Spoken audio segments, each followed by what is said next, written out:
The office buzzed with energy. Phones rang, keyboards clicked, and employees moved quickly between desks. It was a big company, handling financial services for high-profile clients. Everyone worked hard, trying to meet deadlines and impress the top executives. At the center of it all was Mr. Carter, the regional manager. He walked through the office like he owned the world, tall, confident, and always dressed in an expensive suit. But behind his polished appearance was an arrogant and dismissive man. He barely acknowledged most employees, especially those he considered less important. He played favorites, giving opportunities only to those he liked. One of the hardest working employees in the office was James. He had been with the company for years, always delivering results. He was smart, organized, and respected by his colleagues. When someone had a problem, James was the person they went to for help. He never turned anyone away. But despite his dedication, Mr. Carter never noticed him. Or rather, he chose not to. James had applied for promotions multiple times, but Mr. Carter always rejected him without a second thought. It didn't matter that James had more experience than others who got promoted. Mr. Carter's bias was clear. Still, James kept working hard, hoping things would change. He believed in fairness, and he believed in his abilities. But deep down, he knew that as long as Mr. Carter was in charge, he would never be treated equally. James didn't complain. He just did his job, helping the company succeed.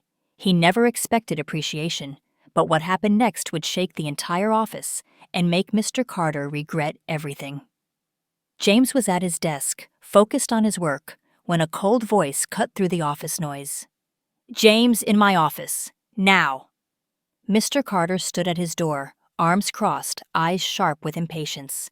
The entire office went silent. Everyone turned to look.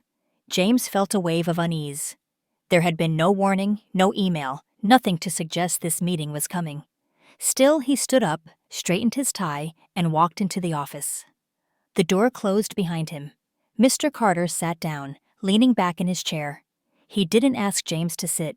Instead, he picked up a file and flipped through the pages, shaking his head. "James, I've been reviewing your performance. Frankly, it's not looking good." James frowned. "Sir, with all due respect, I don't understand. I've met every deadline, exceeded my targets, and trained new hires. What part of my performance is an issue?" Mr. Carter waved a hand dismissively. "It's not just about numbers, James. You lack initiative. You don't fit the company culture." James blinked. "Company culture?"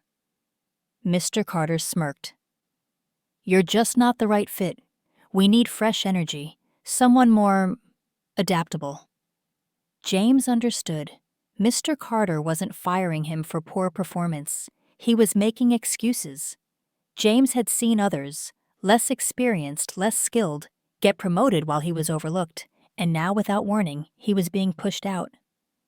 James took a deep breath. "Sir, I've been here for years. I've given everything to this company. If there's an issue, I deserve an explanation." Mr. Carter sighed loudly, as if James was wasting his time.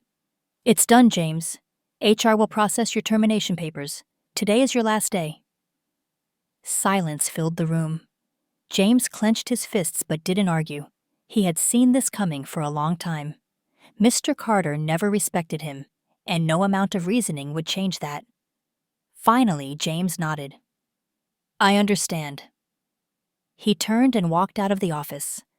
As he passed through the workspace, dozens of eyes watched him. Some employees exchanged nervous glances. Others looked angry. No one spoke. James packed his things calmly, even as emotions swirled inside him. He didn't lash out. He didn't plead. He simply grabbed his bag and headed for the door. As he reached the exit, he heard a whisper from a coworker. "This isn't right." James didn't look back. He pushed the door open and stepped out. But while Mr. Carter thought he had won, he had no idea what was about to happen next. The office felt different after James left. A strange silence hung in the air. People tried to focus on their work, but something about the whole situation felt wrong. James wasn't just another employee. He was one of the best. He trained new hires, handled tough projects, and always helped his coworkers. If someone like him could be fired so suddenly, then no one was safe. Whispers started spreading across the office. Did you hear what happened? Why would they fire James? He was better than half the people here. This doesn't make sense. Some employees exchanged worried glances, while others were openly frustrated. It didn't take long for suspicions to grow. At the break room, a small group gathered. Rachel, a junior analyst, shook her head in disbelief. James didn't deserve that. He was doing better than most people in this office, and Carter just fired him out of nowhere? Mark, an IT specialist, frowned.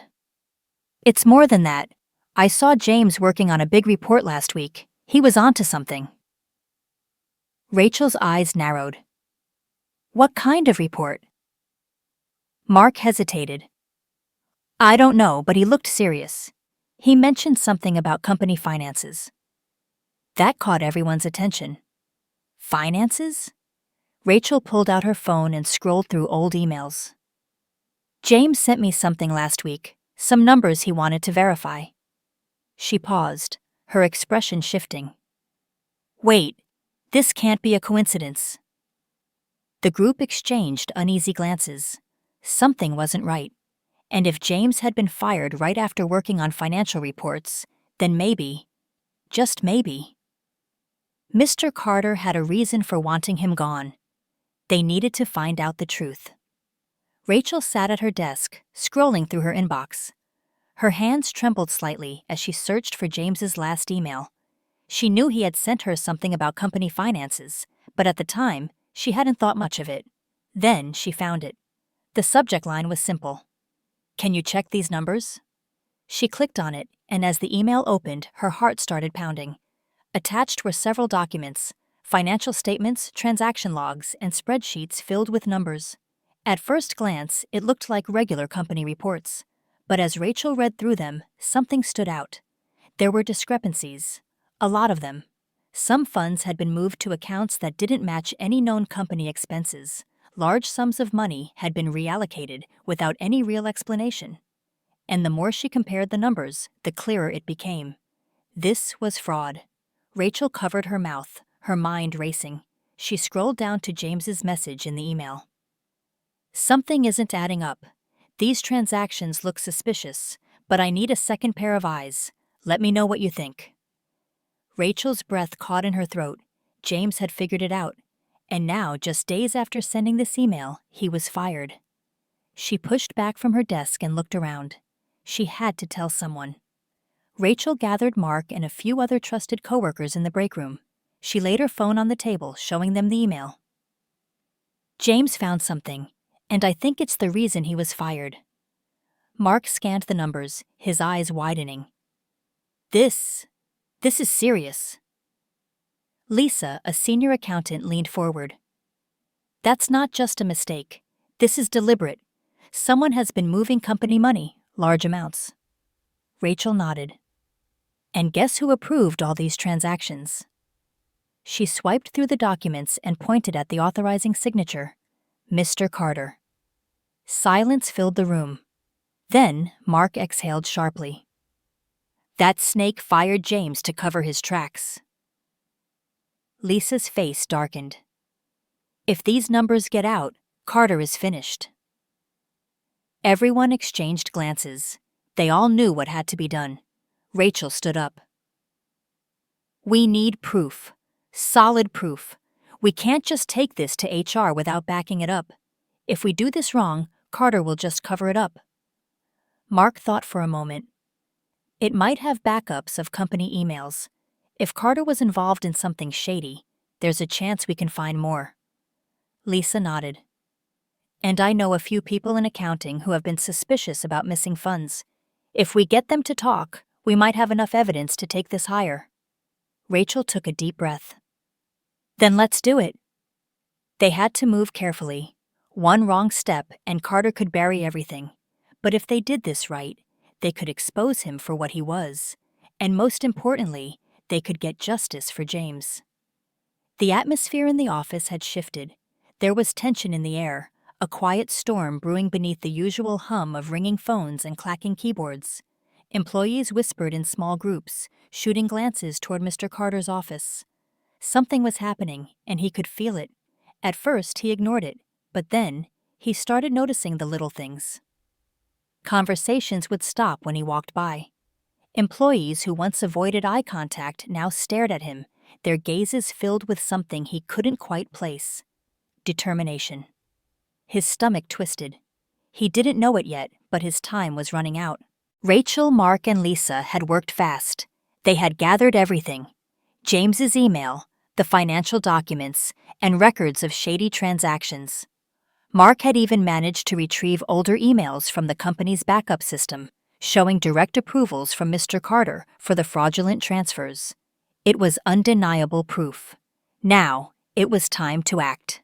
Rachel took a deep breath and walked into HR's office with Mark and Lisa beside her. The head of HR, Ms. Daniels, raised an eyebrow as they handed over the files. "What's this?" she asked, flipping through the documents. Lisa spoke first. "Fraud. We have proof that Mr. Carter has been moving company funds for personal gain, and we believe he fired James to cover it up." Ms. Daniels' face darkened. She didn't say a word, but the tension in the room grew thick. After a long pause, she stood up. "I need to take this to the executives, immediately." An hour later, Mr. Carter was sitting at his desk when his phone rang. He sighed, rubbing his temples before answering. "Mr. Carter, please come to the executive conference room, now." His heart skipped a beat. This wasn't good. Still, he forced himself to stay calm as he grabbed his folder and headed down the hall. Employees watched as he passed, some pretending to work while sneaking glances at him. He ignored them. When he entered the conference room, a panel of executives sat waiting. Ms. Daniels was there too, her arms crossed, the file full of documents in front of her. "Take a seat, Mr. Carter." His palms were sweating. "We have some questions regarding company financial transactions, specifically, funds that seem to have been moved under your authorization." His throat went dry. He cleared his throat and forced a smirk. "I approve a lot of transactions. What exactly are you referring to?" The CEO, a sharp-eyed man who rarely spoke unless it mattered, slid a document across the table. "These." Mr. Carter looked down. His stomach dropped. It was everything. Every fraudulent transfer, every approval, every manipulated record. He swallowed hard. "Where did you get this?" Ms. Daniels folded her arms. "Let's just say your former employee was more careful than you thought." James. Carter's hands clenched. His mind raced for an excuse, a way out, but nothing came. The evidence was too clear, too solid. For the first time in his career, Mr. Carter felt true panic. And the worst part? It was only just beginning. James sat in his small apartment, scrolling through job postings on his laptop. He had been trying to stay positive since being fired, but the whole situation still weighed on him. He knew he had done nothing wrong. Still, being forced out so suddenly had shaken him. Then, his phone rang. He frowned at the unknown number before answering. "Hello?" A calm, professional voice came through the line. "Mr. James Carter? This is Helen Richardson from the company's legal team. We need to speak with you regarding an urgent matter." James sat up straight. "I don't work there anymore." "We know, but we need your help." James hesitated. "What's this about?" Helen's voice remained firm. "We have uncovered financial irregularities linked to Mr. Carter. Your name came up in connection to key reports. We believe you have evidence that could assist in our investigation." James exhaled. He had expected something like this, but hearing it confirmed was still shocking. He glanced at his laptop, remembering the emails and reports he had saved before being fired. "I have proof." There was a brief pause on the other end. Then Helen spoke again. "Would you be willing to provide your evidence and answer some questions for the executive board?" James didn't even need to think about it. "Absolutely." The next morning, James walked back into the office. Employees whispered as they saw him, their eyes filled with something new. Respect. He was escorted to the executive conference room, where top managers, HR, and legal representatives sat waiting. At the far end of the table, looking pale and tense, was Mr. Carter. James locked eyes with him. The smug arrogance was gone. Instead, there was something else. Fear. Helen Richardson turned to James. Mr. Carter, can you confirm that these documents were prepared and sent by you? James nodded and pulled out his phone. Yes, and I still have the original emails. He placed his phone on the table and opened his email app. The screen displayed everything, every transaction, every discrepancy, every red flag that Mr. Carter had tried to erase. The room fell silent. Mr. Carter's face turned red. This is ridiculous. He's lying. The CEO held up a hand, silencing him. He turned to James. Thank you. This is exactly what we needed. Mr. Carter looked around desperately, but there was no escape. He was trapped. James had just sealed his fate. The silence in the conference room was thick. Mr. Carter sat frozen, his fingers gripping the edge of the table. His face was pale, his once confident smirk long gone. He had always believed he was untouchable. Now, he was watching his entire career crumble in front of him. The CEO leaned forward, his expression unreadable. Mr. Carter, we've reviewed the evidence. There is no doubt that you engaged in financial misconduct. Your actions have put this company at serious risk. Mr. Carter opened his mouth to protest, but the CEO raised a hand. Effective immediately, you are terminated. Security will escort you out. A stunned hush filled the room. No negotiation, no second chances. Just like that, Mr. Carter had lost everything. James sat quietly, watching. There was no need for him to say anything. The truth had spoken for itself. Mr. Carter swallowed hard, his eyes darting around the room, looking for an ally. But there were none. Everyone had seen the evidence. Everyone knew what he had done. Slowly he stood up, his hands shaking. You can't do this. I built this office. I made this company money. The CEO didn't flinch. And you stole from it. You fired one of our best employees to cover your tracks. You're lucky we aren't pressing charges. The door opened and 2 security guards stepped inside. Mr. Carter's face turned red with humiliation. Employees peeked in from outside, whispering. He had no choice but to leave. As he walked through the office for the last time, his presence no longer commanded fear or respect. People didn't lower their heads or scramble to impress him. They just watched, silent, unimpressed, unbothered. The man who once held power over them was now nothing. After Mr. Carter was gone, the CEO turned to James. We owe you an apology. James raised an eyebrow. That was unexpected. You should never have been fired. We recognize that now. We'd like to offer you your position back, with a raise. The room went quiet, waiting for James's response. He looked around, then exhaled. I appreciate the offer, but I have to decline. Rachel's jaw dropped. Mark blinked in surprise. Wait, what? James gave a small smile. I spent years proving myself here.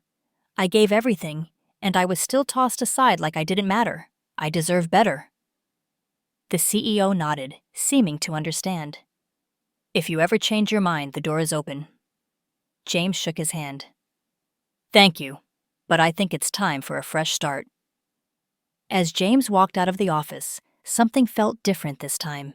He wasn't leaving in shame. He was leaving in power. Back in the office, the mood shifted. Employees smiled, clapped, and whispered in excitement. Justice had been served. Mr. Carter was gone. For the first time in a long time, the office felt like a place where people could breathe again. And as James stepped into the fresh air outside, he knew this was only the beginning of something better.